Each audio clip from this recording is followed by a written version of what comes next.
자, 이번 주부터 새로운 시리즈를 시작합니다. 그래서 큰 주제는 슬기로운 광야 생활입니다. 슬기로운 광야 생활. 주로 살펴보는 말씀은 민수기를 통해서 살펴보려고 그럽니다. 우리가 살아가고 있는 오늘을 어떻게 이해하고 바라볼 것인가. 최근에 제가 하나 발견한 책 중에 외국분이 쓴 책인데 2050 거주불능지구라는 책이 새로 나왔습니다. 2050 거주불능지구. 그러니까 2050년이 되면 지구가 인간이 살기에 거주불능한 지구가 될 것이다 라는 그 예측을 12가지를 현재 일어나고 있는 여러 환경적인 요인들 12가지를 하나하나 정확한 통계와 근거를 들어가며 이야기하고 있는 책입니다. 2050 거주불능지구. 이 제목만 보는 순간에도 가슴이 덜컹 내려앉았어요. 이분이 그 서문에서 쓴 이야기 중에 이런 이야기가 있습니다. 사람들은 지구가 이렇게 많이 이렇게 오염되고 한 것이 수세기를 거쳐서 이 지구가 오염됐다고 서서히 진행됐다고 생각하지만 진실은 그렇지 않다. 지난 30년 전에 30년 동안에 지구가 완전히 다 망가졌다. 그러니까 우리에게 상당히 시사하는 바가 큽니다. 더군다나 제가 슬기로운 광야 생활이라는 주제로 말씀을 드려야 되겠다 생각한 가장 결정적인 요인 중에 하나는 우리는 지금까지 겪어보지 못한 코로나라고 하는 새로운 감염병의 시대에 살고 있습니다. 어쩌면 이 새로운 박테리아로 인한 이 감염병은 이제 앞으로 지구가 인간들이 항상 함께 동행하며 살아가야 될지도 모르는 그러한 일이라고 이미 많은 전문가들은 지적을 하고 경고를 하고 있습니다. 2050 거주불능 지구라는 책에도 그 한 요인으로 새로운 박테리아 시대에 살 것이다 라는, 그래서 감염병 시대에 살 것이다 라는 것을 그 하나의 증거로 이야기하고도 있습니다. 그렇다면 이러한 시대는 한마디로 얘기하면 광야입니다. 이 엄청난 이 시련의 시대에 어찌 보면 물론 물리적인 환경에서 아무것도 없는 척박한 땅이 광야이지만 우리는 이 코로나 시대를 겪으며 우리 모든 인간들에게 갖고 있는 하나의 중요한 그 허탈감은 뭐냐면 마음적으로 영적으로 박탈감이 드는 거죠. 왜냐하면 마음대로 친구를 만나지도 못해요. 또 가족들과 만나서 마음껏 소통하는 것도 제약을 받아요. 여러 가지 한두 가지가 그동안 인간이 공동체 속에서 서로 상부상조하며 서로 도와주며 살았던 그 모든 삶들이 한순간에 다 거리를 두지 않으면 안 되는 물리적인 상황으로 바뀌어가고 있습니다. 어찌 보면 우리의 심령적으로는 더 척박한 땅에 살고 있다. 그래서 저는 광야라는 단어를 떠올리지 않을 수가 없었고, 이 광야 시대, 그러면 21세기 이 현대판 광야 시대에 우리는 어떻게 살아가야 될까? 그래서 제가 떠올린 말은, 저에게 주신 마음은 단 하나예요. 광야 시대에 살 수 있는 방법은 한 가지밖에 없다. 뭐냐? 하나님의 위로하십니다. 우리가 광야 시대를 살아가면서 그 어떤 걸로 이 모든 걸 다 해결할 수 있겠습니까? 백신이 개발되든 치료제가 개발돼도 그것은 일시적인 겁니다. 그 어떤 문제 하나를 해결할 수 있는 하나의 어떤 모멘텀이 될 수 있을지 모르지만 모든 문제를 근원적으로 해결할 수 있는 해결책이 되지 못한다는 걸 우리는 잘 알고 있습니다. 우리가 이 시대에 뭘로 살 수 있을 것인가? 한마디로 하나님의 위로하심을 바라보자. 그것이 제가 이 슬기로운 광야 생활을 준비하면서 저에게 주신 강력한 하나님의 마음입니다. 그래서 우리는 민수기를 보면 대부분 사람들이 민수기를 그렇게 이해합니다. 이스라엘 백성들이 불순종한 이야기. 그러나 저는 그 시각을 반대로 보려 합니다. 제가 앞으로 살펴볼 민수기를 중심으로 한 슬기로운 광야 생활은 이스라엘 백성들의 지긋지긋한 불순종의 이야기 이전에 그 반대편에 있는 하나님의 위로하신 관점에서 민수기를 살펴보려고 합니다. 그래서 동일한 은혜로 우리가 그런 마음으로 이 슬기로운 광야 생활의 시리즈를 같이 할 수 있기를 바랍니다. 따라서 우리가 발견해야 된 것은, 이 시리즈의 말씀을 통해서 우리가 발견해야 된 것은, 지금 내가 살아가고 있는 현재 오늘 나는 어떤 하나님의 위로하심이 나의 무엇과 맞닿아 있는가? 이걸 발견할 수 있으면 축복입니다. 내가 오늘 살아가는 나의 문제라고 여기는 이 무엇은 하나님의 어떤 위로하심과 접촉점에 있는가? 라는 걸 우리가 관심을 갖고 바라본다면 우리는 틀림없이 나에게 엄습하고 있는 이 광야의 여러 어려운 문제들에 내가 함몰되는 것이 아니라 그 문제 속에 말씀하시는 하나님의 위로하심을 발견할 수 있을 거라 저는 그렇게 생각을 합니다. 그래서 제가 민수기에서의 이 강해의 말씀 방법은 제가 한 절 한 절 갈라디아서에서 했던 것처럼 그런 식으로 강해를 하려고 하지 않습니다. 민수기 전체를 놓고 그 타픽이 되는 그 부분들을 중심으로 주제를 꼽아서 그렇게 민수기 말씀을 강해하고자 그렇게 합니다. 이 슬기로운 광야 생활이라는 타이틀을 가지면서 하나님이 저에게 주신 강력한 메시지는 단 한마디였습니다. 광야는 통과하는 곳이다. 광야는 머물러 있는 곳이나 목적지가 아니다. 그 마음을 저에게 강력하게 주셨습니다. 아, 그렇구나. 우리가 다 어려운 시기를 살고 있는데 이 어려운 시기가 결코 목적지나 최종 정착지가 아니다라는 사실을 하나님은 우리에게 이 시대에 우리에게 말씀하고자 하시는구나 라는 그런 마음을 저에게 주셔서 제가 참으로 기쁜 마음으로 그 말씀을 받았습니다. 다시 한번요. 광야는 통과하는 곳이지 머물러 정착하는 곳이나 목적지가 아니다. 이 말씀을 꼭 기억할 수 있기를 바랍니다. 그럼에도 불구하고 많은 사람들이 광야에서 위로를 받지 못합니다. 광야는 힘든 곳으로만 이해합니다. 왜요? 광야는 힘든 곳으로만 이해했지 광야 속에서 위로하시는 하나님을 만나지 못했기 때문에 그렇습니다. 그래서 우리가 지금 생각을 뒤집어서 우리가 바라봐야 될 것은 광야는 힘든 곳이 아니라 거꾸로 광야는 하나님의 위로가 맞닿는 곳이다. 할렐루야. 그 마음이 우리 속에 강력하게 일어나기를 간절히 소명합니다. 그래서 광야를 이렇게 이해하셔야 됩니다. 광야를 빨리 통과하는 것도 좋은 일이지만 틀림없지만 더 중요한 것은 광야는 슬기롭게 통과해야 된다. 잘 통과해야 된다. 많은 사람들이 어려운 문제를 만났을 때 그거를 슬기롭고 잘 통과하지 못하고 빨리 어떤 수단과 방법을 동원해서 빨리 통과했을 때 그것은 결국 통과한 것이 아닌 걸로 끝나는 것을 우리는 세상을 살아가면서 너무나 많이 발견하기 때문입니다. 빨리 상황이 종결될 것 같았는데 그러나 다시 그보다 더 큰 상황 속에 휩쓸려 들어가고 있는 나의 모습을 발견할 때마다 광야를 통과한다는 것은 빨리 통과하는 게 답이 아니다. 오히려 잘 통과해야 된다. 슬기롭게 통과해야 된다.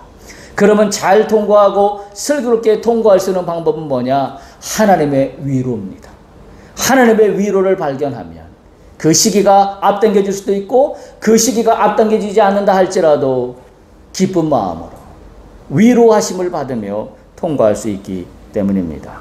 광야를 빨리 통과하는 것보다 잘 통과하는 게 슬기롭게 통과하는 게 중요한 이유는 우리가 신명기 8장 2절에서 하나님이 분명하게 말씀하고 있기 때문입니다. 신명기 8장 2장 한번 찾아보실까요? 신명기 8장 2절.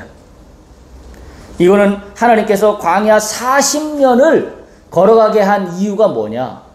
사실은 보름이면 갈 수 있는, 애굽에서 가나안까지 보름이면 갈 수 있는 길이었지만 하나님은 그 길을 40년을 돌고 도게 하신 그 원인이 뭐냐? 이유가 뭐냐? 그것을 하나님께서 말씀하신 게 신명기 8장 2절의 말씀입니다. 다 같이 한 목소리로 읽어보겠습니다. 내 하나님 여호와께서 이 40년 동안에 내게 광야 길을 걷게 하신 것을 기억하라. 이는 너를 낮추시며 너를 시험하사 내 마음이 어떠한지 그 명령을 지키는지 지키지 않는지 알려 하심이라. 하나님이 40년을 돌게 하신 이유를 말씀하고 있습니다. 이 얘기는 뭐예요? 한마디로 표현하면 광야는 빨리 통과하는 것만이 답이 아니다. 잘 통과하는 것이 더 중요하다. 어떤 게 잘 통과하는 거예요? 하나님 마음에 합당하게 통과하는 것이 오히려 더 축복이다 라는 것을 말씀하고 있기 때문에 우리가 주제로 하고 있는 이 슬기로운 광야 생활이라는 것은 바로 그와 같은 관점입니다. 잘 통과합시다. 여러분 잘 통과합시다. 우리의 삶이 녹록지 않아요? 우리에게 우겨싸고 있는 환경 여건들이 녹록지 않습니다. 그러나 주의 이름으로 권면합니다. 잘 통과합시다. 할렐루야. 슬기롭게 통과합시다.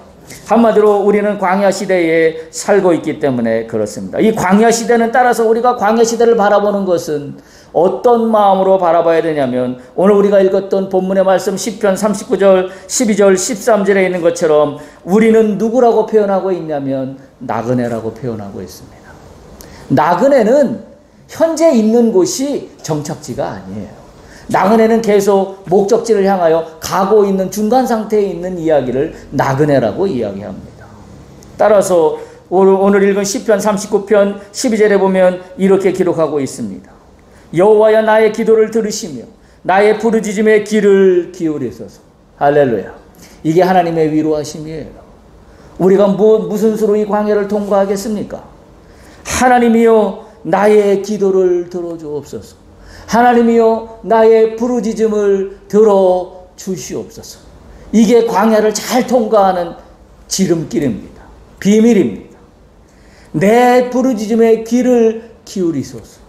그건 뭐예요? 내 부르짖음에 귀를 기울이라고 하는 말은 하나님이 내 귀에 귀를 기울이라는 말도 되지만 반대로 얘기하면 나도 하나님 소리에 귀를 기울이겠사오니 주님 나를 위로하시옵소서. 나의 기도를 들어달라는 얘기는 다른 말로 거꾸로 얘기하면 나를 위로하여 주옵소서. 나를 불쌍히 여겨 주옵소서. 그 이야기예요. 이게 광야를 통과하는 우리의 기본적인 마음 자세입니다. 그러면서 12절에 이어갑니다. 내가 눈물 흘릴 때에 잠잠하지 마옵소서. 할렐루야. 내가 눈물 흘릴 때 잠잠하지 않는 것이 하나님의 사랑이에요. 우리가 광야를 걸어가는 동안 내가 눈물 흘리는 시간들이 우리 주변에 얼마든지 많은지 알 수가 없어요. 그럼에도 불구하고 하나님, 내가 눈물 흘릴 때에 잠잠하지 않으실 하나님을 내가 붙잡습니다. 믿습니다. 그게 광야를 통과하는 사람들의 기본적인 마음가짐이기 때문입니다. 그러므로 이렇게 이야기합니다. 나는 주와 함께 있는 나그네입니다. 우리 이 이야기 꼭 기억하세요. 나는 주와 함께 있는 나그네이다. 우리는 나그네입니다. 그런데 나그네라고 하는 얘기는 어떤 얘기예요? 혼자 떨어져 있는 게 나그네예요. 그래서 대부분 광야에 있을 때 많은 사람들이 생각하는 게 뭐냐면 이 어려운 시기에 하나님 나 혼자 있네요. 이 어려운 순간들을 나 혼자 겪고 있네요. 나 혼자만이라고 여기기 때문에 안타까운 일이지만 많은 사람들이 자신의 삶을 스스로 목숨을 끊는 일이 발생해요. 왜요? 외롭기 때문입니다. 나 혼자만이라고 여기기 때문이에요. 너무 어려운 상황 속에 내가 혼자 해결할 수 없다라는 그 판단하에 그 옥죄어 오는 그 상황의 어려움의 엄습함이 나 혼자뿐이라는 것 때문에 자기 삶을 스스로 포기하는 일까지 안타까운 일이 발생해요. 그러나 여러분 기억하십시오. 광야는 분명히 광야 맞습니다. 우리가 사는 시대가 광야가 맞아요. 우리가 겪고 있는 어려운 문제들 다 광야의 시대에 겪고 있는 어려운 문제입니다. 그래서 나는 나그네 같은 존재입니다. 그런데 기억하십시오. 나그네는 혼자 있는 나그네가 아니라 오늘 말씀에 의하면 나는 주와 함께 있는 나그네이다. 할렐루야. 꼭 기억하십시오. 나는 주와 함께 있는 나그네이다. 이게 성경의 묘미예요. 세상 가치로 따지면 나그네가 누구랑 함께 있다는 건 어울리지 않는 단어입니다. 그런데 이 어울리지 않는 단어가 하나님 안에서는 어울리는 단어로 바뀌어요. 함께 있는 나그네. 누구와? 주님과. 그래서 제가 말씀드리는 게 주님의 위로를 발견하는 곳이 어디냐? 바로 광야라는 사실이에요. 왜? 혼자 있는 것 같지만 강력한 주님의 임재하심을 통한 위로하심이 그 시간에 나에게 다가오기 때문에 그렇습니다. 할렐루야. 따라서 그렇다고 한다면 우리가 겪고 있는 이 광야의 시대가 얼마나 주님을 만날 수 있는 기회의 시간인지 알 수가 없어요. 그렇다고 하면 지금 내가 겪고 있는 이 광야의 어려운 문제들이 결코 힘겹지 않습니다. 그리고 결코 나 혼자 겪고 나 혼자 서서 나 홀로 서 있어서 온갖 비바람을 나 혼자 다 맡고 있는 것처럼 여기지 않아도 됩니다. 왜요? 나와 함께 하시는 주님이 나와 함께 계시기 때문입니다. 그러면서 오늘 시편 39편 13절에 보면 이렇게 시편 기자는 말씀을 이어갑니다. 주는 나를 용서하사 내가 떠나 없어지기 전에 나의 건강을 회복하옵소서. 건강을 회복하옵소서.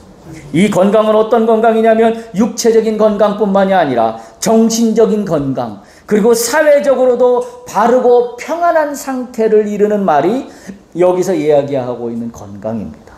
단지 내가 질병으로 인한 그런 육신의 어려운 건강의 문제도 포함되지만 그것만을 의미하는 것이 아니라 포괄적으로 육체적, 정신적, 사회적으로 바르고 평안한 상태를 이야기합니다. 우리가 광야를 지나갑니다. 슬기로운 광야를 지나가고 있는 우리의 마음의 태도는 뭐냐면, 주님 나를 불쌍히 여기사 나를 용서하시고 건강함을 회복하게 하옵소서. 할렐루야. 그 건강함을 회복하는 건 누가 회복해요? 주님이 하시는 겁니다. 그래서 말씀드리는 그 중요한 목적 중에 목적이 뭐냐면, 광야 시간 동안 하나님의 위로하심을 바라보자. 이것이 오늘 제가 하고 있는 설교의 제목입니다. 우리가 광야 시대 첫 번째 말씀, 무엇을 우리가 광야 시대에 바라봐야 될까? 하나님의 위로하심을 바라보자. 왜요? 하나님은 나의 건강함을 회복시켜줄 유일한 분이기 때문에 그렇습니다. 이미 예수님은 말씀하셨습니다. 이야기하고 있습니다. 건강한 자에게는 의원이 필요 없지만 병든 자에게는 의원이 필요하다라고 누가복음에 말씀하고 있습니다. 건강한 자에게는 의원이 쓸데없고 병든 자에게라 쓸데있다. 우리가 광야 시대를 살아가면서 우리는 나의 의원 되시는 주님을 만나야 합니다. 그분의 위로하심을 바라봐야 합니다. 우리가 지금 이 광야 시대에 살고 있는 이 어려운 것은 한마디로 얘기하면 우리가 그동안 여겨졌던 가치관의 혼란에 빠져 있습니다. 그동안 옳다고 여겼던 가치에 혼란이 왔고, 또한 지금까지 여겼던 인륜의 질서도 혼란스러운 상태에 빠져 있습니다. 더군다나 코로나 바이러스로 말미암아서 모든 사람들이 그동안 여겼던 질서가 다 혼란 가운데 빠져버리고 말았습니다. 그래서 사실은 이 시대에 가장 듣고 싶은 말, 그러나 가장 흔한 말, 그리스도인에게 그 한 단어는 뭐냐면 샬롬입니다. 우리가 코로나 시대를 살아가면서 이 샬롬이라는 단어만큼 우리에게 간절했던 적이 또 있었던가요? 아침에 일어나면 샬롬입니다. 안녕하십니까? 평안입니다. 우리가 광야 시대를 살아가면서 우리가 놓치지 말아야 되는 하나님의 위로의 한마디는 샬롬입니다. 아무개야, 오늘도 샬롬이다. 내가 너에게 주는 평안함으로 오늘 하루도 넉넉히 이길 것을 내가 믿노라. 그 위로하심이 오늘 우리가 바라는 샬롬 단어 한마디입니다. 따라서 광야의 척박한 사막길을 나 혼자 걸어간다라고 생각한다라고 한다면 우리는 그 상태에서는 하나님의 위로하심을 만날 수가 없어요. 왜요? 내 마음의 문이 닫혀있기 때문입니다. 내 마음의 문이 하늘로 열려져 있으면 내가 아무리 어려운 척박한 상황 속에 놓여 있다 할지라도 나는 샬롬이라고 하시는 하나님의 위로하심을 발견하고 만날 수 있게 됩니다. 여러분, 우리가 잘 아는 이 하나님의 위로하심의 대표적인 사람이 모세예요. 민수기 11장 11절에서 14절에 보면 모세의 울부짖음이 나와요. 우리가 나중에 살펴보겠습니다만은 민수기 11장 11절에서 14절을 보면 이스라엘 백성들의 불평과 원망이 하늘을 찌릅니다. 한두 명도 아니고 200만 명 이상이 되는 사람들이 광야에 주저앉아서 고기를 달라고 소리를 치고 불만을 토로합니다. 그러면서 지도자가 되는 모세에게 엄청난 불평과 네가 책임지라고 하는 엄청난 이야기들을 이스라엘 백성들이 쏟아냅니다. 그때 모세가 하나님을 향해 울부짖는 이야기가 민수기 11장 11절에서 14절에 있는 내용이에요. 거기 보면 이렇게 이야기하고 있어요. 모세가 여호와께 여짜오되 어찌하여 주께서 종을 괴롭게 하시나이까. 여러분, 이게 하나님의 위로를 발견하는 거예요. 여러분 고통스럽습니까? 어려운 상황이 있습니까? 어찌할 바 모르는 상황 중에 있습니까? 그렇게 기도하십시오. 주님, 이 종을 어찌하여 이렇게 괴롭게 하시나이까? 이게 하나님의 위로하심을 만나는 단추가 되는 것입니다. 그러면서 14절에 모세가 이렇게 이야기합니다. 나 혼자는 이 모든 백성을 감당할 수 없나이다. 이게 모세가 하나님 앞에 울부짖는 이야기예요. 이게 은혜입니다. 힘들면 주님 앞에 토로해야 합니다. 힘들면 주님께 기도해야 됩니다. 그리고 나의 시선을 하늘로 향해야 돼요. 이게 비밀이에요. 광야에서의 가장 중요한 핵심은 뭐냐? 나의 시선을 하늘로 향해야 돼요. 근데 광야에 살면 어떻게 될까요? 사람들의 시선이 하늘이 아니라 땅으로 처박힙니다. 내 몸은 움츠릴 대로 움츠려듭니다. 상황이 나를 옥죄게 만들어요. 그래서 땅만 쳐다봐요. 그래서 하늘을 쳐다볼 엄두도 내지 못합니다. 그래서 사람들은 오히려 하늘을 쳐다봐야 될 시기에 땅만 쳐다봅니다. 광야에서 우리가 살아가는 비밀은 하늘을 쳐다보십시오. 어떨 때일수록 어려울수록, 어려운 문제에 부딪힐수록 하늘을 쳐다보십시오. 그러면 하나님의 위로하심의 한마디, 샬롬. 네가 이 상황을 내가 모르지 않는다. 내가 이 상황도 나의 통치 안에 있다 하시는 하나님의 샬롬을 만나게 될 것이기 때문에 어려울수록 우리의 시선을 하늘로 향해 있어야 합니다. 민수기 11장 23절에 보면 하나님께서 이렇게 모세에게 말씀하세요. 여호와께서 모세에게 이르시되 여호와의 손이 짧으냐. 할렐루야. 주님이 그렇게 말씀하세요. 내 손이 언제 짧았더냐. 우리 이 말씀 꼭 붙들어야 합니다. 광야 시대에 하나님의 위로하심을 발견한다는 것은 내가 아무리 어려운 환경과 상황 속에 있을지라도 하나님의 손이 짧기 때문에 내가 어려운 상황에 놓여 있다는 것이 아니라는 사실입니다. 하나님의 손이 짧지 않습니다. 다만 하나님의 손이 나에게 미치는 그 때를 주님은 가늠하고 계시다라는 사실이에요. 그래서 오히려 그때일수록 나는 내 손과 두 팔을 벌려 하늘을 쳐다봐야 하는 것입니다. 광야는 통과하는 것이지 머물러 있거나 목적지가 아니라는 사실을 기억해야 됩니다. 많은 사람들이 그러나 광야에서 헤맵니다. 왜 그렇습니까? 광야에서 헤매는 이유는 단 한 가지예요. 광야를 넘어간다는 생각이 나를 지배하고 있지 않기 때문입니다. 광야에게 먹힐 것 같은 두려움이 나를 더 옥죄고 있기 때문에 사람들은 광야에서 헤맵니다. 그리스도인은 헤매라고 주어진 광야가 아닙니다. 그리스도인에게 광야는 하나님의 위로하심을 만나는 장소입니다. 왜냐고요? 광야는 넘어가는 곳이기 때문에 그렇습니다. 광야는 목적지가 아니기 때문에 그렇습니다. 따라서 이 광야를 통과하면서 우리가 가져야 될 기본적인 마음이 두 가지가 있습니다. 하나는 현재의 광야 생활을 받아들일 수 있어야 합니다. 받아들여야 합니다. 받아들인다는 것은 하나님의 주권을 인정하는 것을 의미합니다. 주권자 하나님께서 내 내면의 회복에 더욱 관심을 갖고 있기 때문에 잠시 허락한 길이 광야입니다. 목적지가 아닙니다. 따라서 현재 나에게 준 광야의 생활과 광야의 시대를 받아들여야 합니다. 두 번째는 눌러 앉아 있기 위해서 어떠한 타협점도 허용하지 않아야 합니다. 타협점을 허용하는 순간 하나님의 샬롬의 위로하심을 발견할 수 없습니다. 왜냐하면 세상의 타협점 안으로 내가 휩쓸려 갈 것이기 때문에 그렇습니다. 지금 당장 광야를 건너가다 보면 당장 뭔가 문제가 해결되는 것 같은 달콤함의 어떤 사건들이 하나씩 둘씩 생기기 마련입니다. 그러면 이것이 됐나 보다라고 그 자리에 눌러 앉은 경우가 너무나 많습니다. 그게 아니에요.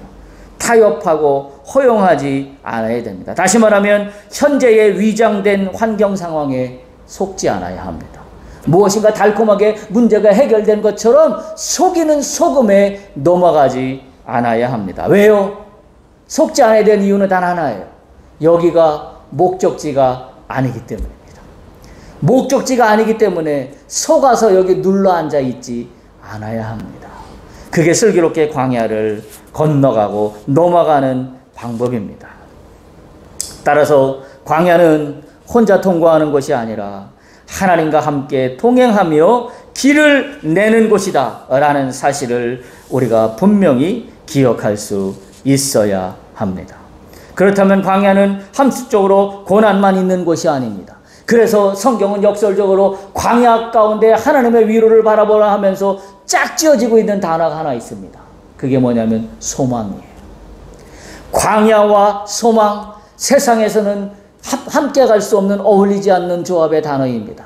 그러나 광야 시대에 하나님의 위로하심으로 우리에게 주는 단 하나의 또 다른 동전 이면의 단어가 있다면 광야의 이면의 단어는 소망입니다. 할렐루야. 잊지 마십시오. 소망입니다. 광야와 소망은 함께 갑니다.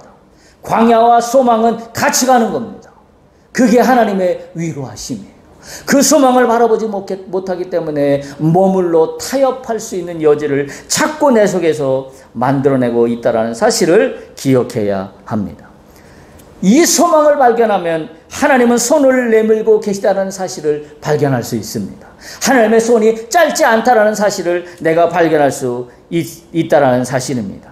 따라서 하나님께서는 이 광야 기간 동안에 우리에게 속삭이는 말씀이 있어요. 그걸 기울여 들어야 돼요. 그 말씀이 뭐냐면 하나님께서는 우리에게 소망을 바라보라고 격려하고 계십니다. 할렐루야.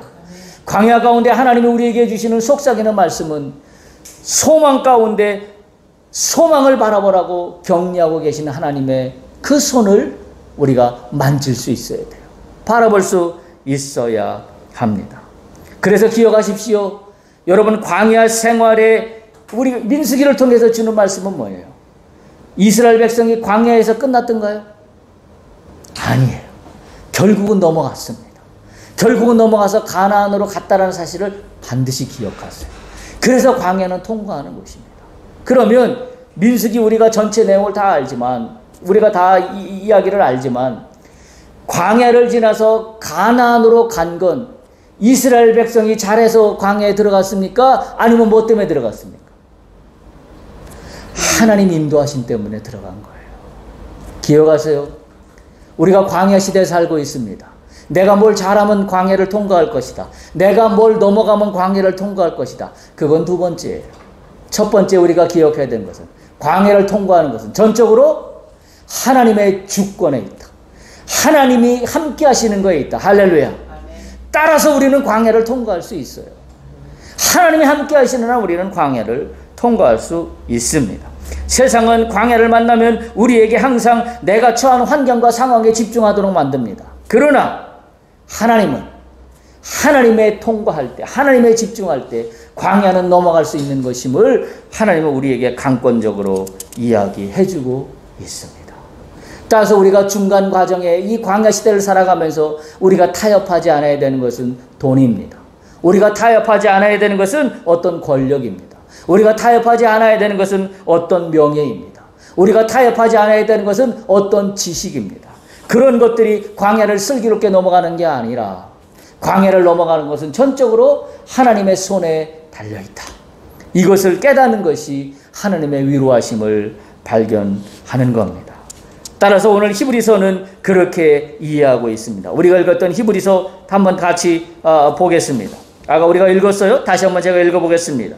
우리에게 있는 대제사장은 우리의 연약함을 동정하지 못하실 리가 아니라. 할렐루야. 우리의 대제사장 되시는 예수 그리스도는 우리의 연약함을 동정하지 못하실 리가 아니다. 동정하지 못하시는 분이 아니다. 우리의 광야 시대에 주님은 우리의 어려움을 모른 채 하실 분이 아니다. 이게 하나님의 위로하심이에요. 또 그러므로 우리는 긍휼하심을 받고 때를 따라 돕는 은혜를 얻기 위하여 은혜의 보좌 앞에 담대히 나아갈 것이니라. 할렐루야. 우리가 광야 시대를 슬기롭게 넘어갈 수 있는 것은 은혜를 베푸시는, 우리의 어려움과 우리의 상황을 모르시는 주님이 아니시기 때문에 우리는 그분의 보좌 앞으로, 특별히 뭐라고 얘기하겠냐면 은혜의 보좌 앞이라고 이야기하고 있어요. 은혜의 보좌 앞으로 우리는 담대히 나아갈 것이니라. 말씀을 정리합니다. 성경은 우리로 하여금 나그네라고 이야기하고 있습니다. 근데 어떤 나그네예요? 주와 함께하는 나그네입니다. 우리는 광야 시대에 광야길을 살고 있습니다. 어떻게 하면 이 광야길을 슬기롭게 넘어갈 수 있을까요? 어려운 순간을 만날 때마다 거꾸로 우리의 생각을 뒤집어서 하나님의 위로하심을 발견할 수 있기를 축복합니다. 하나님의 위로하심을 만나야 돼요. 하나님의 위로하심의 한마디요. 샬롬, 샬롬. 오늘도 샬롬, 내일도 샬롬. 내 광야 시대 동안 이 샬롬이라고 하는 주님의 위로하심을 날마다 발견할 수 있기를 축복합니다. 할렐루야. 우리는 하늘의 시민권자입니다. 당당하십시오. 광야가 우리를 움츠러들게 합니까? 아닙니다. 우리는 하늘의 시민권자예요. 은혜로 사는 사람들입니다. 하나님이 함께하는 나그네일 뿐입니다. 나그네이지만 하나님이 함께하는 자입니다. 당당하십시오. 어깨를 펴십시오. 슬기롭게 광야를 건너가는 것은 당당함입니다. 어떤 당당함? 하나님과 함께하는 당당함입니다. 광야는 통과하는 곳이지 목적지가 아닙니다. 주님과 함께 넘어갑시다. 할렐루야.